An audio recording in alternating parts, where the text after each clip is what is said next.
జయ శుభకర వినాయక శ్రీకాణి భాగవర సిద్ధి వినాయక. నమస్కారం. ప్రేక్షకులందరికీ శుభోదయం. ఈనాటి శుభయోగం శీర్షికన భారతదేశంలోనే అత్యంత ప్రాచుర్యం పొందినటువంటి మేడారం జాతర, సమ్మక్క సారలమ్మ జాతర వెనుక ఉన్నటువంటి కథలు ఏంటో, ఈ జాతరలో ఉన్నటువంటి అద్భుతమైన ఘట్టాలు ఏంటో, ఈ జాతర వల్ల కలిగే ప్రయోజనాలు ఏంటో పరిశీలిద్దాం. ప్రధానంగా ప్రపంచంలోనే అతిపెద్ద గిరిజన పండుగగా పేరుగాంచినటువంటి జాతర మేడారం సమ్మక్క సారలమ్మ జాతర.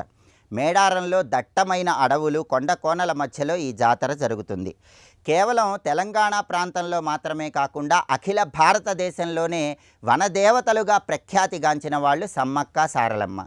అయితే ఈ జాతర వెనుక ఉన్నటువంటి కథను మనం పరిశీలించినట్లయితే, జగిత్యాల ప్రాంతంలో పొలవాసను పరిపాలించేటటువంటి మేడరాజు ఒకసారి వేటకు వెళ్ళినప్పుడు ఆ వేట జరిగే పరిసర ప్రాంతాల్లో పుట్ట మీద ఒక బాలిక కనిపిస్తుంది. ఆ బాలిక చుట్టూ పులులు, సింహాలు అన్నీ రక్షగా ఉండటం చూసి ఆశ్చర్యపోయినటువంటి మేడరాజు తన గృహానికి తీసుకొని వచ్చి సమ్మక్క అని నామకరణం చేసి అల్లారు ముద్దుగా పెంచుకుంటాడు. అయితే ఈ సమ్మక్క ఏదైనా ఆకు పసరు చేసి ఇస్తే ఎటువంటి వ్యాధైనా సరే క్షణకాలంలో తొలగిపోతూ ఉండేది. అలాగే ఈ సమ్మక్క పెరిగి పెద్ద అయిన తర్వాత తన మేనల్లుడైనటువంటి మేడారం పాలకుడైనటువంటి పడిగిద్దరాజుకిచ్చి వివాహం జరిపిస్తాడు. వాళ్ళకి సారలమ్మ కుమార్తెగా జన్మిస్తుంది. అయితే కాకతీయ వంశంలో మొదటి ప్రతాపరుద్రుడు మాత్రం యుద్ధాన్ని ప్రకటించి యుద్ధంలో మేడరాజును, పగిడిద్దరాజును యుద్ధంలో జయించిన తర్వాత ఈ సమ్మక్క కుమార్తె అయినటువంటి సారలమ్మ కూడా యుద్ధంలో వీరోచిత మరణం పొందుతుంది. అయితే సమ్మక్క మాత్రం చాలా ప్రతిభతో యుద్ధం చేసి రక్తసిక్తమైనటువంటి శరీరంతో అక్కడి నుంచి చిలకల గుట్ట అనే ప్రత్యేకమైన ప్రాంతానికి వచ్చి సమ్మక్క అక్కడ అదృశ్యమైపోతుంది. సమ్మక్క అదృశ్యమైపోయినటువంటి చిలకల గుట్ట దగ్గరకు వెళ్ళి అందరూ చూస్తే అక్కడ ఒక పుట్ట దర్శనమిస్తుంది. ఆ పుట్ట ఉన్న ప్రదేశంలో పసుపు కుంకుమలు కలిగినటువంటి ఒక భరిణ అందరికీ కనిపిస్తుంది.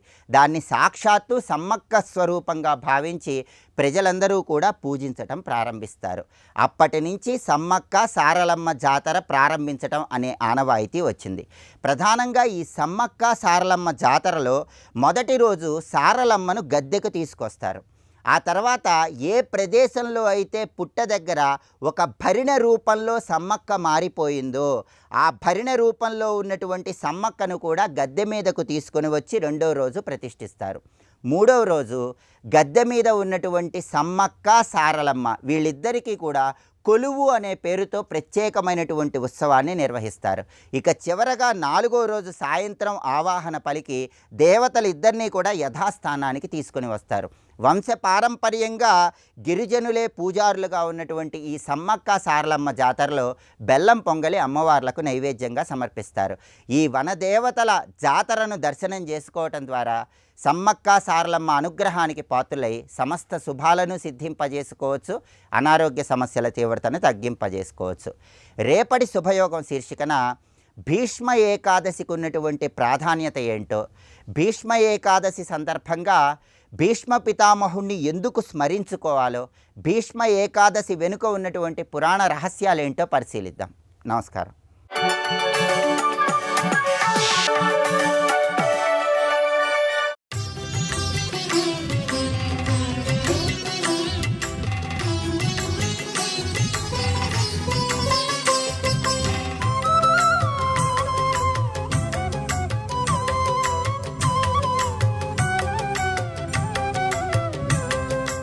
ఏ దేవి సమస్త భువనములను కాపాడడానికి ప్రకృతిగా అనేక రూపములు ధరించిందో ఆ దేవి సమస్త భువనములకు ఈశ్వరి గనక భువనేశ్వరి అని చెప్పబడుతున్నది.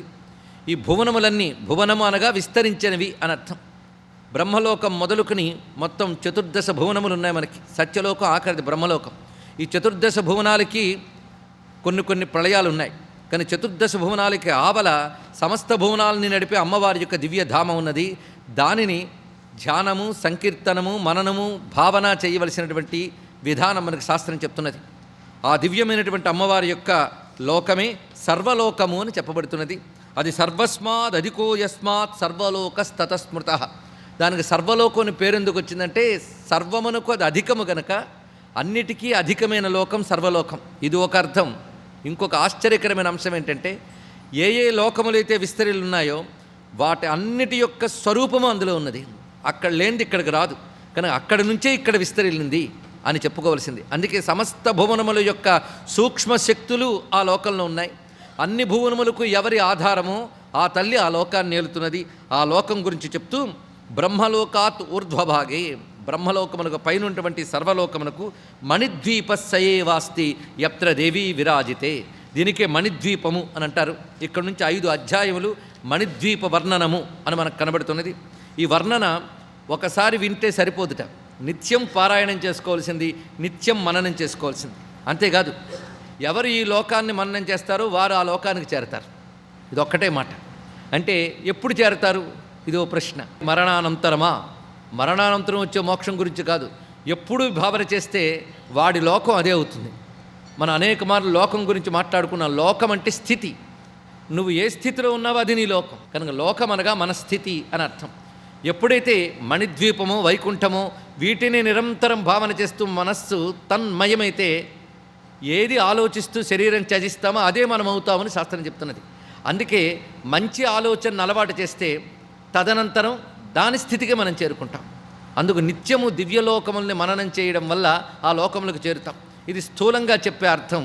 ఇంకా లోకముల మననం యొక్క పరమార్థం ఏంటో లోక వర్ణన అయ్యాక మళ్ళీ తెలుసుకుందాం. మొత్తానికి మణిద్వీప వర్ణనం శ్రవణం చేసిన, పఠనం చేసిన, పారాయణ చేసిన అమోఘ ఫలాలను ప్రసాదిస్తున్నది. సర్వాదౌ నిజవాసార్థం ప్రకృత్యామూలభూతయా. ఈ దివ్యలోకాన్ని అమ్మవారు ఎలాగ నిర్మాణం చేశారు అంటే తన యొక్క కేవలం మనస్సంకల్పం చేతనే తల్లి నిజవాసార్థం తాను ఉండడం కోసం సంకల్పం చేసుకుని ఏర్పాటు చేసింది. సంకల్ప మాత్రం చేత జనితమైన లోకం. అంతేగాని సంకల్పం తర్వాత వస్తువులు సమకూర్చుకుని వస్తువులతో తయారు చేసిన లోకం కాదు ఇక్కడ. ఎప్పుడైతే సంకల్పం వేరు, దానికి వాడిన పదార్థములు వేరు అయ్యాయో అది తప్పకుండా నశిస్తుంది.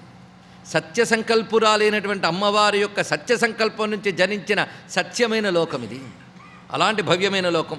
ఈ లోకం గురించి చెప్తూ కైలాసాదధికో లోకో వైకుంఠాదపి చోత్తమ గోలోకాదపి సర్వస్మాత్ సర్వలోకోధిక స్మృత. ఇది కైలాసము కంటే, వైకుంఠము కంటే, గోలోకము కంటే అధికమైన లోకము. ఇలాంటి మాటలు వినేటప్పుడే ఆనందం కలిగేది కొందరికి, సందేహాలు కలిగేది అందరికీ. అందుకు లోకవర్ణన వినేటప్పుడు చాలా జాగ్రత్తగా ఉండాలి. ఇదే విషయం మనం కైలాస వర్ణన తీసుకుంటే ఇతర పురాణాల్లో అన్ని లోకాలకు పైన కైలాసం ఉంది, కైలాసాన్ని మించిన లోకం ఉండదు అంటారు. సరే, సంతోషం. అక్కడికి బ్రహ్మవేత్త పురాణము లేకపోతే గర్గభాగవతంలోకి మీరు ప్రవేశిస్తే అక్కడ అన్ని లోకాలకు పైన గోలోకం అనుకుంటు ఉన్నది. దాని క్రిందే ఈ కైలాసం కానీ వైకుంఠం కానీ అన్ని వర్ణన. అసలు ఏ ప్రశ్న వేయకుండా మణిద్వీపం వింటూ ఆనందిస్తూ పరవశించే వాళ్ళక అసలు బాధే లేదు. కానీ బుద్ధి ఊరుకోదే, ఏవో ఇదివరకు వింటుంది, అవన్నీ ఇక్కడ గుర్తు తెచ్చుకుంటుంది. అక్కడ ఎలా ఎందుకు చెప్పాడు, ఇక్కడ ఎలా ఎందుకు చెప్పాడు అంటుంది. మరి వాటన్నిటికీ సమన్వయించి మనం చెప్పుకోవాలి కదా. అటు ఉపనిషత్తుల్ని ఒప్పుకోవాల్సిందే, ఇటు పురాణములు అన్నిటి ఒప్పుకోవాల్సిందే. అంటే అన్నిటినీ మించిన లోకం కైలాసం, అది నిజమే. అన్నిటినీ మించింది వైకుంఠం, అది అంతకంటే నిజం. గోలోకానికి మించింది లేదు, అది అబ్బో చెప్పడానికి లేదు, సత్యం. మరి మణిద్వీపం వీటన్నిటికంటే గొప్పది, 100% సత్యం. మరి ఎలాగూ సమన్వయించడానికి ప్రయత్నిద్దాం. ఇవన్నీ కూడా మొదట వదిలేసిన సమస్యలు. ఒకవేళ చివరికి నేను చెప్పడం మర్చిపోయినా అడిగి మరీ చెప్పుంచుకునేంత శ్రద్ధాళువులు ఉన్నారని ఒక మహావిశ్వాసంతో నేను విషయంలో ప్రవేశిస్తున్నాను. ఆ భవ్యమైనటువంటి ఆ లోకం ఎక్కడున్నదయ్యా? నతత్ సమం త్రిలోక్యాంతు సుందరం విద్యతే క్వచిత్. అంత గొప్ప సుందరమైన లోకం ఎక్కడే లేదు సుమా. పైగా ఈ సమస్త భువనములకు పైన ఉన్నది అన్నప్పుడు ఎలా ఉందంటే ఛత్రీభూతం త్రిజగతో. మొత్తం అన్ని లోకములకు ఛత్రీభూతముగా ఉన్నది. అంటే ఒక గొడుగు వలె ఉన్నది. అయితే గొడుగు సాధారణంగా దేనికి పట్టుకుంటారు? తాపం లేకుండా ఉండడానికి పట్టుకుంటారు. ఇది నిజానికి తాపం పోగొట్టే గొడుగు. ఏ తాపం అంటే భవసంతాప నాశనం. సంసారం అనే తాపత్రయాలను పోగొట్టే గొడుగు వంటిది మణిద్వీపం. మనందరం ఆ గొడుగు కిందే ఉన్నామన్న ఎరుక కలిగేమా హాయిగా ఉంటామండి. ఏకాతపత్ర సామ్రాజ్యదాయికాయే నమో నమః. ఛాయాభూతం తదేవాస్తి బ్రహ్మాండాంతు సత్తమ. సమస్త జగత్తుకి అది ఛాయని అంటే నీడని ఇస్తున్నది, తాపనాశకం కలిగిస్తున్నది. ఆ లోకం చుట్టూ ఉన్నటువంటిది మహాసముద్రము. ఆ సముద్రం ఏదయ్యా అంటే మణిద్వీపస్య పరితో వర్తతేతు సుధోదధి. ఒక అద్భుతమైన అమృత సముద్రం చుట్టూ ఉన్నది. సుధా సింధోర్మధ్యే, ఆ సుధా సింధువు మధ్యలో ఉన్నది ఆ దివ్యమైన మణిద్వీపం. ఆ సుధా సముద్రము అనగా అమృత సముద్రము యొక్క తరంగాలు చక్కగా వీచుతూ ఆ ఒడ్డును తాకుతూ ఉంటాయట. ఆ తరంగాలు అలా కదులుతుంటాయి. ఆ దివ్యమైనటువంటి సముద్రంలో రమ్యమైనటువంటి జష శంఖ సమాకుల, చక్కటి జలజంతువులు, దివ్య శంఖములు ఉంటాయి ఆ సముద్రంలో. పైగా తీరంలో ఇసుక ఏమిటయ్యా అంటే రత్నాచ్చవాలుకాయుక్తో, రత్నముల పొడి ఇసుకలా ఉంటుంది. అలాంటి సైకతములు అక్కడ వ్యాపించి ఉంటాయి. ఆ వీచి అంటే కెరటములు తాకుతూ ఉండగా చల్లని గాలులు వీస్తూ ఉన్న ద్వీపంలో మనం ఇప్పుడు ప్రవేశించాం. ఆ ద్వీపము అనేక ఆవరణలతో ఉన్నది. మొట్టమొదటిగా అద్భుతమైన ప్రాకారం ఒకటి చూపిస్తున్నారు. ఒక్కొక్క ప్రాకారాన్ని దాటుకుంటూ మనం వెళ్ళాలి. అయితే ఏ ప్రాకారం బాగున్నప్పటికీ ఆ ప్రాకారం దగ్గర ఆగిపోకూడదు. ఎందుకు? అసలు ఆవిడ సమస్త లోకానికి అధీశ్వరైన అమ్మ వద్దకు వెళ్ళాలి కనుక ఆ ప్రాకారం చూస్తూ ముచ్చటపడి చాలా బాగుంది అనుకోవాలి. అది అనుకుంటున్న ప్రతిసారి ఇది అమ్మ లోకానికి సంబంధించి అమ్మ ఏలుబడిలో ఉన్న అమ్మ వెలుగుతో ఉన్నదని భావనతో ఉన్నవాడే తర్వాత ప్రాకారంలోకి వెళ్ళగలడు. సర్వం శ్రీ జగన్మాతృ చరణారవిందార్పణమస్తు. స్వస్తి.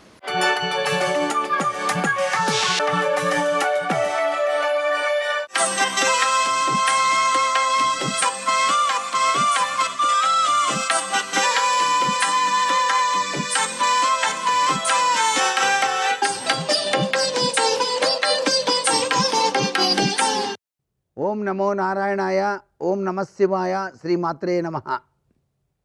మాఘమాసంలో శుద్ధ దశమి తేదీ నాడు త్రిమూర్త్యాత్మకమైనటువంటి శక్తితత్వంతో కూడినటువంటి రావి చెట్టు ప్రదక్షిణం, మూలతో బ్రహ్మరూపాయ అనే శ్లోకం పఠిస్తూ ఆ రావి చెట్టు చుట్టూతా గనక ప్రదక్షిణాలు చేయటం వలన సకల శుభాలు కూడాను కలుగుతాయి అంటోంది శాస్త్రం.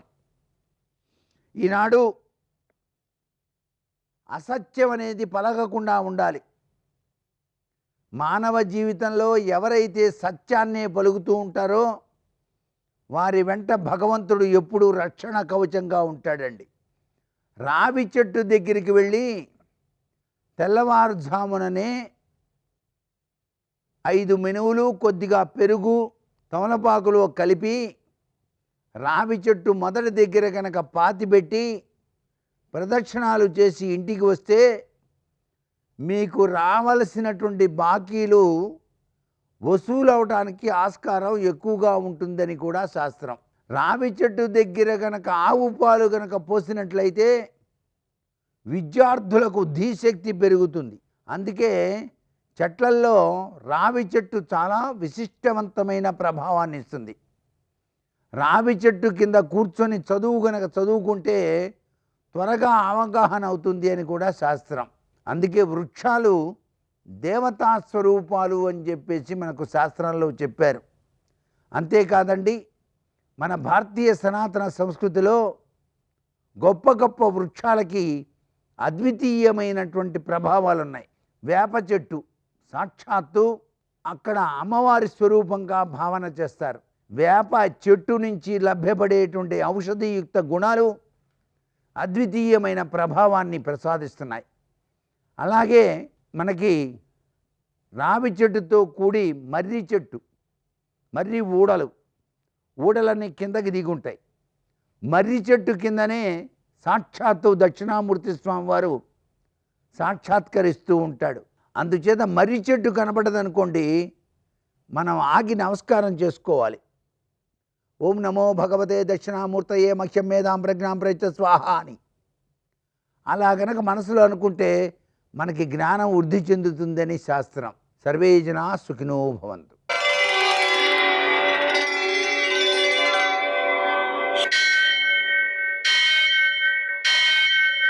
సహస్రశీరుషం దేవం విశ్వాక్షం విశ్వశంభువం విశ్వం నారాయణం దేవమక్షరం పరమం పదం విశ్వతః పరమాం నిత్యం విశ్వం నారాయణగుం హరిం విశ్వమేవేదం పురుషస్తద్విశ్వముపజీవతి పతిం విశ్వస్యాత్మేశ్వరం శాశ్వతం శివమచ్యుతం నారాయణం మహాజ్ఞే జ్ఞేయం విశ్వాత్మానం పరాయణం.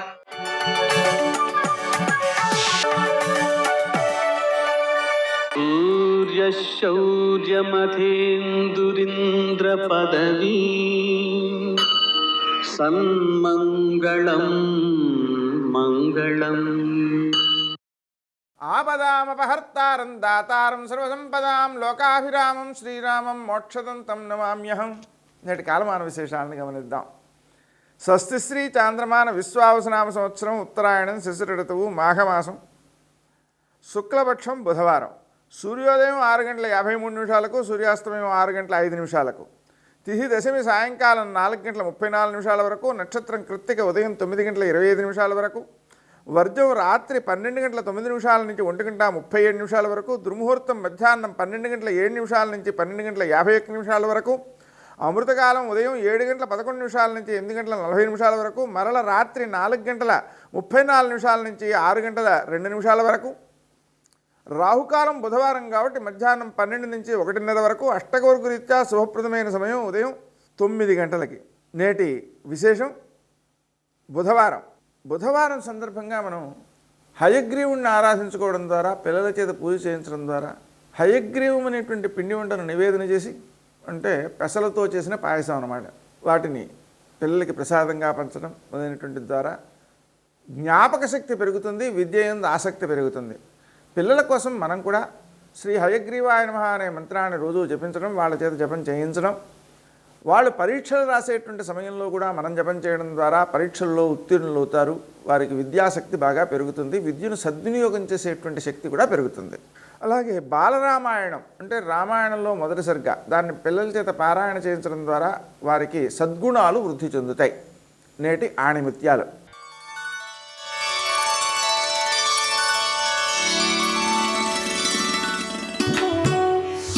ఇంద్రియాలను జయించడానికి వినయం అవసరం.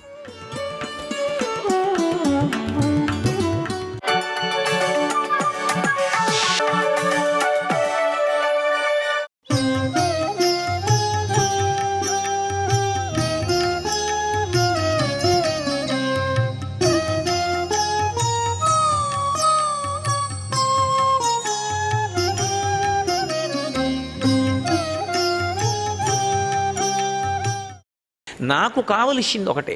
ఏది నేను కోరుకోవాలి అంటే ఆ కష్టాన్ని అనుభవించేటప్పుడు భగవంతునికి దూరం కాకూడదు, ఈశ్వరుడి పాదాలు పట్టుకొనే అనుభవించగలగాలి.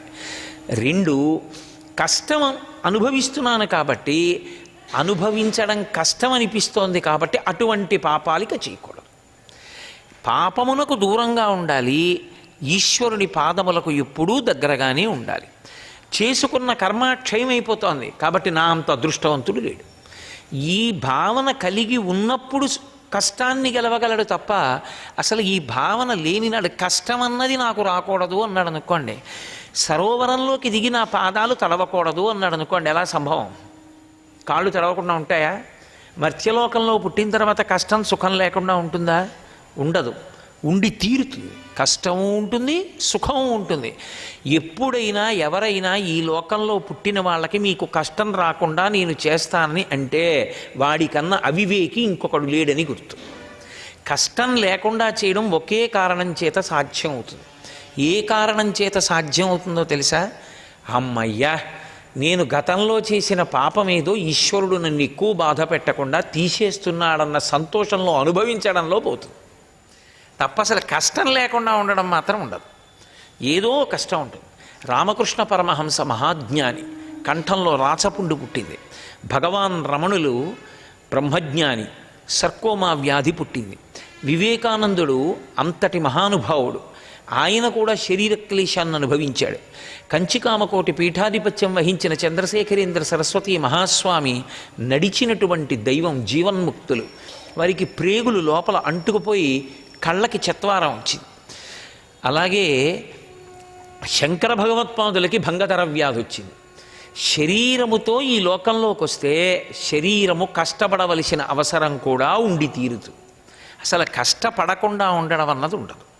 ఆ కష్టాన్ని ఈశ్వర ప్రజ్ఞతో అనుభవించిన వాడెవరో వాడు పరిణతికి చేరినవాడు, వాడు ధన్యుడు. కాబట్టి శ్రీకృష్ణుని యొక్క లీలల చేత మనకు అర్థమయ్యేటటువంటి విషయం ఏది అంటే, పూతనా సంహార ఘట్టమునందు కంసునిది రాక్షసత్వము అన్న మాటకు అర్థం ఏంటంటే, తానొక్కడు బ్రతికుండిపోవాలి. బ్రతికుండిపోవడం అంటే ఏమిటి? ఈ శరీరం ఉండిపోవాలి. ఈ శరీరం ఉండిపోవాలి కాబట్టి ఈ శరీరాన్ని చంపుతారని అనుమానం ఉన్న వాళ్ళందరినీ చంపుకుంటూ పోయాడు. ఉండిపోయాడా?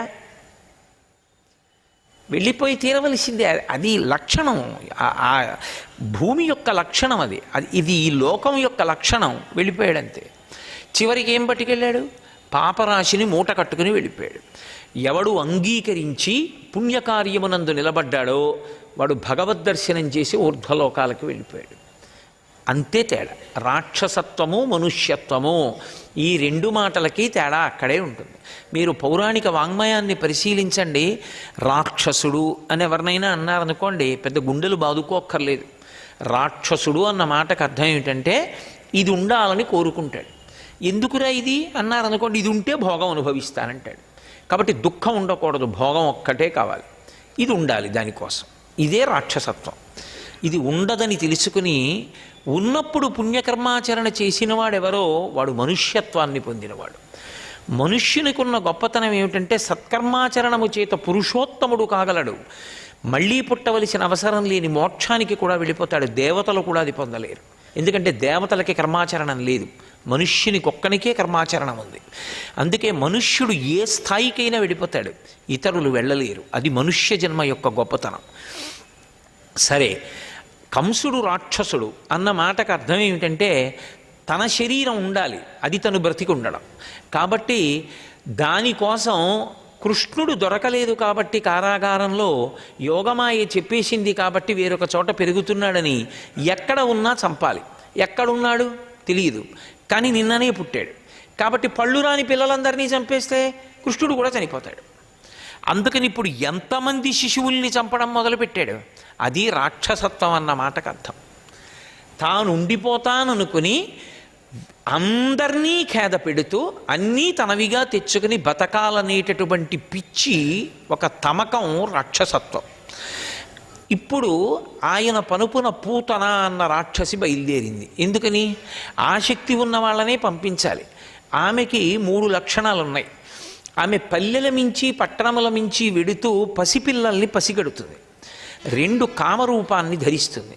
పైన వెళ్ళేటప్పుడు రాక్షసీతత్వంతో వెడుతుంది. భూమి మీదకి దిగినప్పుడు అందరి యొక్క దృక్కులు కూడా నిలబడిపోయేటంత సౌందర్యమూర్తిగా మారిపోతుంది. సర్వం శ్రీ ఉమామహేశ్వర పరబ్రహ్మార్పణమస్తు. స్వస్తి.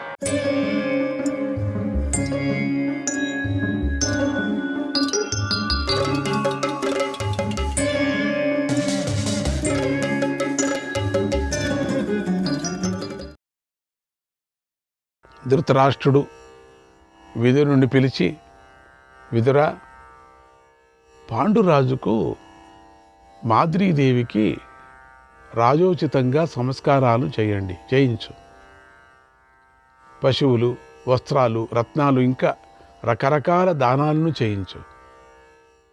ఎవరెంత ధనాన్ని కోరితే అంత ధనాన్ని ఇప్పించు. కుంతీదేవి కోరిన ప్రకారం మాద్రీదేవికి చేయవలసిన సంస్కారాలను చేయించు.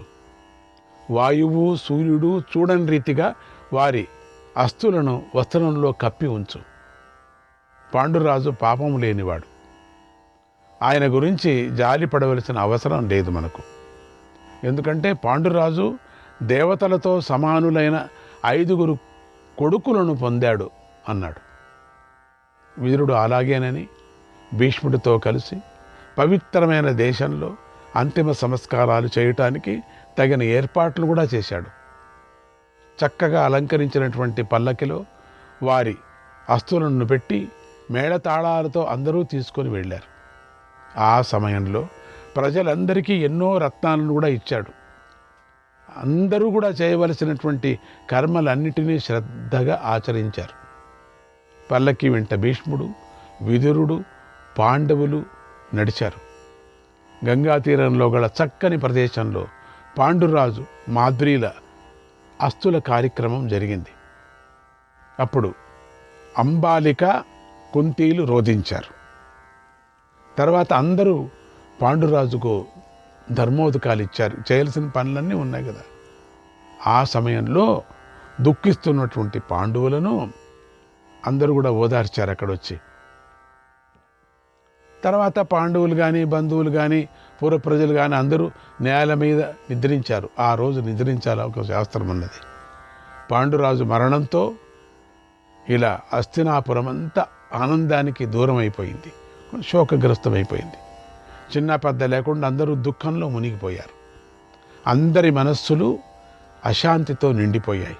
పరలోకానికి చేరిన పాండురాజుకు కుంతీ, ధృతరాష్ట్రుడు, భీష్ముడు, ఇతర బంధువులు కలిసి అమృత స్వరూపమైనటువంటి స్వాధామయ శ్రాద్ధాన్ని పెట్టారు. అది ఒక మంచి శ్రాద్ధం. ఆ సందర్భంలో వేల కొద్ది బ్రాహ్మణులకు, కౌరవులకు భోజనం పెట్టి రత్నారాసులంతా కూడా పంచిపెట్టారు. విప్రశ్రేష్ఠులకు మంచి గ్రామాలను కూడా దానం చేశారు. ప్రజలందరూ పాండురాజునే తలుచుకుంటూ తమ బంధువే మరణించినట్లుగా ఊరంతా శోకించింది. శ్రాద్ధకర్మ పూర్తి అయిన తర్వాత అక్కడి వచ్చిన వ్యాస మహర్షి దుఃఖిస్తున్న తన తల్లి సత్యవతిని చూసి ఇలా అన్నాడు: అతిక్రాంత సుఖాగ కాలాగ పర్యుపస్థిత దారుణాగ శ్వః శ్వః పాపిష్ట దివసాగ పృథివీ గత యౌవనా.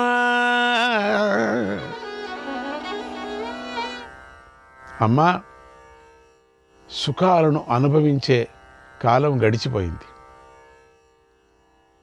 మాయలు, కుట్రలు జరిగేటువంటి భయంకరమైన కాలం రాబోతుంది. కనుక ఇక రాను రాను చెడ్డ రోజులే రాబోతున్నాయి. ఈ భూమి యవనాన్ని కోల్పోయింది. రాబోయే కాలంలో అందరూ కపటంగాను మాయావులుగాను జీవిస్తారు. ప్రపంచం దోషమయమవుతుంది. సదాచారాలు, ధర్మకర్మలు నశిస్తాయి. కాలం చాలా భయంకరంగా ఉంటుంది ముందు ముందు. కౌరవులు చేసే అన్యాయంతో భూమండలం అంతా నాశనమైపోతుంది నిదానంగా. జరగబోయే హింసాకాండను నీ కళ్ళతో చూడకుండా ఉండాలంటే నా మాట పాటించు తల్లి. యోగాన్ని ఆశ్రయించి, ఆధ్యాత్మిక యోగాన్ని ఆశ్రయించి ఇక్కడ నుంచి తపోవనానికి వెళ్ళిపో, అక్కడ నివసించు. ఈ వంశానికి జరిగే ఘోర వినాశనాన్ని నువ్వు చూడలేవు అన్నాడు. సత్యవతి ఆ మాటను అంగీకరించి లోపలికి వెళ్ళి పెద్ద కోడలితో ఇలా అంది: అంబిక, నీ మనువుడు చేసే అన్యాయం వల్ల ఈ భరత వంశంతో పాటు ఈ ప్రజలు, బంధుమిత్రులతో సహా నశిస్తారని నేను విన్నాను. అందుచేత నేనిక్కడ ఉండదలుచుకోలేదు. నీకిష్టమైతే పుత్రశోకంతో బాధపడే అంబాలికలతో కలిసి నేను అడవికి వెళుతున్నాను, నీకు శుభమగుగాక అంది. ఆ మాటలు విని అంబిక ఒప్పుకొని నేను కూడా వస్తాను అని అత్తగారిని కోరింది. నేను కూడా వస్తాను, నేను ఉండలేను ఇక్కడ, అమ్మో నేను దాన్ని వినలేను అని. ఈ భయంకరమైనటువంటి ముందు వచ్చేటువంటి భయంకరమైనటువంటి కృత్యాలు, ఏ అధర్మాలు ఉన్నాయో జరుగుతాయో, ఇక్కడ అక్రమాలు ఏం జరుగుతాయో, ఎవరెవరు సస్తారో, ఎవరెవరు ఉంటారో, ఏమేమవుతుందో, ఏ దుఃఖం అవుతుందో నేను చూడలేను. అప్పుడు సత్యవతి చెప్తున్నది, సత్యవతి భీష్ముడితో మాట్లాడి తన ఇద్దరి కోడళ్లను వెంటబెట్టుకొని అడవికి వెళ్ళింది. రాండి వెళదామని. అక్కడ రాణులు ముగ్గురు ఘోర తపస్సు చేసి శరీరాలను విడిచి తమ కోరిక ప్రకారంగా ఉత్తమ గతులను పొందారు. వాళ్లే పుణ్యాత్ములు. వ్యాసుడు చెప్పినట్టు విన్నారు కాబట్టి. వ్యాస భగవాన్ చెప్పినట్టు అందరూ వినింటే ఈ పాటికి అంతా కూడా ఇంకా ఈ కలియుగమే వచ్చిండేది కాదు మనకు. చాలామంది వినలేదే ఆయన చెప్పిన మాటలు. అందుకనే ఇదంతా భయంకరంగా నడుస్తూ ఉన్నది. ఇప్పుడు మన పెద్దలు చేసిన తప్పు మనం అనుభవించక తప్పదు. హస్తినాపురంలో పాండవులకు వేదోక్తంగా సంస్కారాలు జరిగాయి. వారు తండ్రి గారింటిలో రాజభోగాలను అనుభవిస్తూ పెరగసాగారు నిదానంగా. ధృతరాష్ట్రుడి పుత్రులలో ఆడుకుంటూ అన్ని క్రీడల్లోనూ గొప్పగా రాణించారు. అందరికన్నా మిన్నగా ఉన్నారు. భీమసేనుడు పరిగెత్తటంలోనూ దూరంగా ఉన్న వస్తువును మొదటగా అందుకొని తీసుకొని రావటంలోనూ చిన్నపిల్లకాయ ఉండేవాడు. దుమ్ము రేగగొట్టే ఆటల్లోనూ ధృతరాష్ట్ర పుత్రులందరినీ ఓడించేవాడు. వారు ఆనందంగా ఆడుకుంటూ ఉంటే భీముడు వారిని పట్టుకొని ఎక్కడో దాగి ఉండేవాడు. వారి తలలు పట్టుకొని పాండవుల తలలతో ఢీ కొట్టించేవాడు. అలా 101 మంది ధృతరాష్ట్రుడి పుత్రులను భీమసేనుడొక్కడే సులువుగా లొంగదీసేవాడు, తన వశంలోకి తెచ్చుకునేవాడు. వారి జుట్టు పట్టుకొని బలవంతంగా ఒకరితో ఒకరు ఢీ కొట్టుకునేవారు. వారు ఏడుస్తున్నా కూడా వినిపించుకోకుండా నేల మీద పడేసి కొట్టేవాడు, ఈడ్చుకొట్టేవాడు. అప్పటి వాళ్ళ మోకాళ్ళు, తలలు, భుజాలు తీవ్రమైన గాయాలయ్యేవి, గీర్కొని పోయేవి. వాళ్ళ మనస్సు అట్లే ఉండేది కూడా. అందుకని వాళ్ళ చేష్టలు అట్లే ఉండేవి. అంతా విపరీతమైన చేష్టలు, విపరీతమైన కుళ్ళు, ఎప్పటికీ కుళ్ళే. ఆటల్లో అంతా కుళ్ళే వాళ్లకు. మోసము, ఆటంతా మోసమే. కుళ్ళు, మోసము, ఆట. అందుకని భీముడు ఒకడే వాళ్ళకి పాఠం నేర్పి, భీముడు వచ్చాడంటే ఇక అందరూ తరతరలాడిపోయేవారు. అందరికీ ఏట్లే పడేవి. స్నానం చేసే సమయంలో జలక్రీడలు ఆడేటప్పుడు కూడా 10 మంది ధృతరాష్ట్రుడి పుత్రులను గట్టిగా పట్టుకొని నీటిలో మునిగి ఉండేవాడు. వాళ్ళకు ఉక్కిరిబిక్కిరయ్యేది. ఆ పిల్లలందరూ ఏడిచి చచ్చేవాళ్ళు. అసలు భీముడిని చూస్తే తర్రాపర పరిగెత్తేవారు, ఎందుకు వచ్చాడు అని చెప్పేసి. వారికి ఉక్కిరిబిక్కిరయ్యేది. మరొకసారి వాళ్ళు చెట్లెక్కి పళ్ళు కోసుకుంటున్నటువంటి సమయంలో భీముడు ఆ చెట్లను కాలితో తన్ని కంపించేలంగా చేసేవాడు. అవి భీముడి వేగానికి తీవ్రంగా కదిలిపోయేవి. అప్పుడు వారు భయపడి పళ్ళు రాలినట్టుగా అంతా ఎట్లా కింద పడేవారు, పండ్లతో పాటు కింద పడేవారు. కౌరవులు కుస్తీ పట్టడంలో కానీ, పరుగెత్తటంలో కానీ, చదువులో కానీ భీముడితో పోటీ పడేవారు. ఎప్పుడూ భీముడితోనే పడేవారు. కానీ ఎప్పుడు కూడా అతడి చేతిలో ఓడిపోయేవారు, చితక బాధించుకునేవారు, సమానంగా ఉండలేకపోయేవారు. ఏవం సదార్థ రాష్ట్రాంశ్చ స్పర్ధమానో వృకోదరః అప్రియే తిష్టదత్యంతం బాల్యాన్న ద్రోహచేతస. ఇలా భీముడు ధృతరాష్ట్రుడి పుత్రులతో పోటీపడి గెలుస్తూ ఉండేవాడు. ఎప్పుడూ గెలిచేవాడే. ఏ ఆట వచ్చినా భీముడే గెలిచేవాడు. అంతే. ఇంకా వాళ్ళు ఒక్కరూ ఎప్పుడూ చచ్చే వరకు గెలిచలేదులేండి. ఇక అంతే. చివరిలో ఎన్నో ఈ రోజులు అవుతుంది, ఎన్నో ఏండ్లు అయినప్పటికి కూడా, పెద్ద వాళ్ళు అయినప్పటికి కూడా అప్పుడూ గెలిచలేదు. అంటే ప్రారంభం చిన్నప్పటి నుంచే ఓడిపోవటం, చితక బాగించుకోవటం. ఎందుకంటే వాళ్ళ చేష్టలు అట్టుండేవి, కుళ్ళు చేష్టలు. ఎప్పుడు కుళ్ళు ప్లాన్లు, కుళ్ళు చేష్టలు. ఇంకొక దాంట్లో ఏదో పండ్లో విషం కలిపేది, కంటికి దుమ్ము కట్టేది, ఇట్లా ఈ విధమైనటువంటి ఒక చేష్టలు వాళ్ళలో ఉండేది. ధృతరాష్ట్ర పుత్రులకి విపరీతమైన చేష్టలు చేసేవాళ్ళు. దాన్ని తట్టుకోలేడు భీముడు. వీళ్ళని ఈ ఎలకల్లాగా కొట్టేవాడు. వారికి ఇష్టం లేనటువంటి పనులన్నిటినో చేస్తూ కూడా ఉండేవాడు. అయితే అవన్నీ బాల్య చేష్టలే కానీ ద్రోహబుద్ధితో చేసిన పనులు కావు. భీముడు పాపం. వ్యాసుల వారు భీముడి బలాన్ని తెలపటానికి మాత్రమే ఈ ఘట్టాన్ని తెలిపారు. మనం అనుకోవచ్చు కదా, ఇంతగా ఎందుకు చేస్తున్నారు? 100 మందిని ఒకేపారి జుట్టు పట్టుకొని నదిలో ములిగించేవాడంటే సామాన్యమా? 100 మంది పుత్రులను ఒకేపారి పట్టుకునేవాడట. అంటే భీముడి యొక్క పరాక్రమాన్ని తెలపటానికి ఈ ఘట్టాన్ని మనకు వ్యాస భగవానుడు ఇచ్చాడు మనకు. అంటే ఇంకెక్కువ చిన్నప్పుడే ఇంతగా ఉంది కదా అని. కౌరవులు కూడా భీముడిని రెచ్చగొట్టే చెడు పనులు ఎన్నో చేశారు. వాళ్ళు ఎప్పుడు చెడు పనులే చేసేది. ఇక అందుకే భీముడు అలా ప్రవర్తించాడు. లేకపోతే భీముడు అట్లా ప్రవర్తించడు.